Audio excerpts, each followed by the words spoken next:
This is Allison again, back with the last part of Chapter 1 of The Wild Orchid, called The Accidental Eavesdropper. If you missed any of the other parts, please click on the links in the description below. Now on with the story. Zorell walked down the long hallway to the last door and saw that it was halfway open. She stepped inside and saw that the room was nearly empty. All there was inside was a small bed not much bigger than child's size, and a small dresser chest with 3 drawers.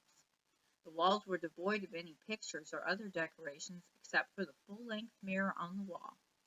Zorell looked over towards the closet to see it was standing open with the dreaded pink dress hanging on the door.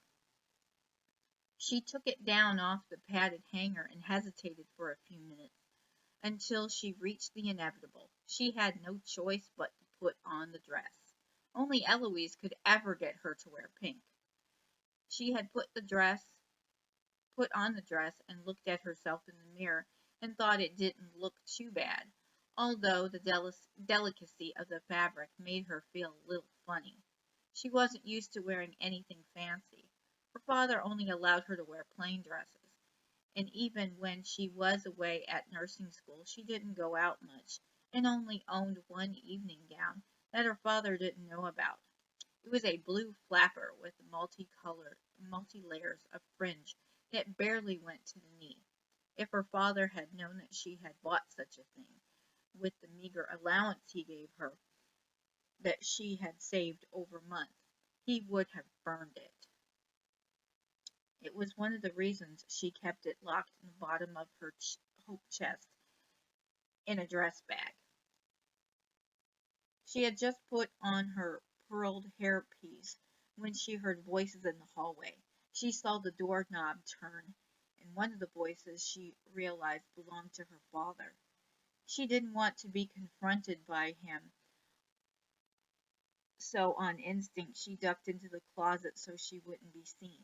The voice of her father came much louder, so she peeked through the crack in the door and saw that Eloise's father was standing next to him with an envelope in his hand. "This came in the post a few days ago," the man said, holding up the envelope. "What is it about?" Damon Dupree asked. He had his normal sour expression that could be quite intimidating. "It's about a matter I thought I had handled months ago concerning my son," Mr. Freeman said, and slightly crumpled up the envelope he was holding in his hand. Zorell could see his knuckles turning white. It was odd to see him in this state, because Mr. Freeman was usually so even-tempered. To her surprise, it looked like he was ready to explode. "What has Leland done now?" her father asked, looking annoyed. Zorell tried not to laugh, but that boy was always getting into trouble over something. It was one of the reasons she liked being around him. It was nice to see someone besides her being caught doing something they shouldn't be. She was curious to find out what his father was so perturbed about. "Nothing yet, he's not going to," Mr. Freeman said, and ripped up the envelope in half and threw it in the wastebasket by the nightstand. "I'll see to it that he doesn't go running after that woman."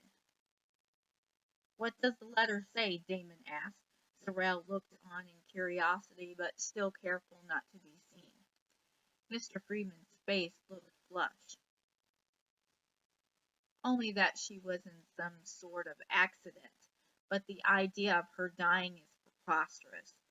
She tried to plead that argument when I confronted her months ago, but I got that whore out of my son's life, so there's no way I'll let her suck him back in." "That's a relief," Damon said, but didn't look convinced. He had a suspicious nature and believed that everyone was deceitful, even if they had not meant to be. "You know I desire to have Leland marry Zorell. I thought perhaps he could be the one to calm her down, and she would give up this silly notion of having a career." "Leland is not all that calming an influence, especially for a girl like Zorell," Mr. Freeman said, and he was right. "He's always going off on some fool idea. Remember last year when he decided to take a trip to see the world? I happily gave him the money. And what do I find? He's in a love nest with that woman of questionable morality. So why don't the two of us encourage a love match between Leland and Zorell? I do believe that they would make a handsome couple, Damon said, which made Zorell's eyes roll. Women belong in the home raising children, and if Leland were to become a father, sensibility would kick in. Then he would get himself a proper career. Then their wild spirits would settle down, and they both could live proper lives. I doubt that will ever happen, Mr. Freeman said with a small chuckle. My son has never shown any romantic interest in your daughter, so it's best you give up this hope that a marriage would transpire between the two of them. He would if you persuaded him to do so, Damon remarked, which infuriated her. She didn't want her father playing matchmaker for her. I will not, Mr. Freeman said with a determined look in his eye. I may have stopped my son from marrying that Levine woman, but I will not force him to marry your daughter. Even if it's for his own good? Zorell's father asked. She didn't understand why her father would want her to marry Leland anyway. He was the Freeman's wild child. He would go off and do whatever he pleased, getting himself into all sorts of trouble. So he had to have an ulterior motive. He needs a wife to settle him down, and Zorell needs a husband to do the same for her. She's already 20 years old. She should be married already. It doesn't look good for me to have a spinster daughter. She's hardly a spinster, and there's nothing shocking about having an unmarried daughter her age. Mr. Freeman gave a short pause and then looked over at Zorell's father. I know why you want Zorell to marry Leland. His inheritance. Damon Dupree looked shocked that Mr. Freeman would say such a thing, but something told Zorell that it was the truth. Well, our families have been friends for generations, like family, Damon said in a persuasive tone.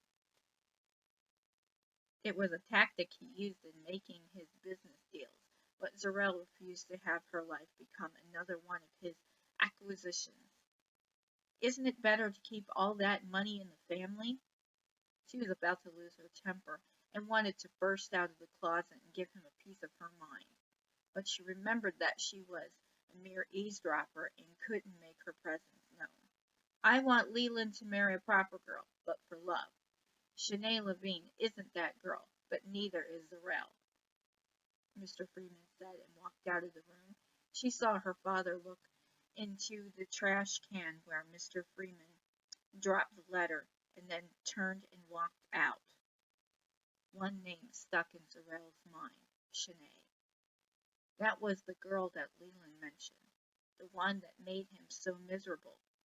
If he only knew that she hadn't left him by choice. That it was his father that orchestrated it all. She stood there for a long while, not knowing what to do. Then she finally stepped out of the room once again. She still didn't know what she should do, if anything. Well, everybody, that is the end of Chapter 1, so I hope you enjoyed. Please like and subscribe if you like this video, and I'll see you next time with Chapter 2. Bye!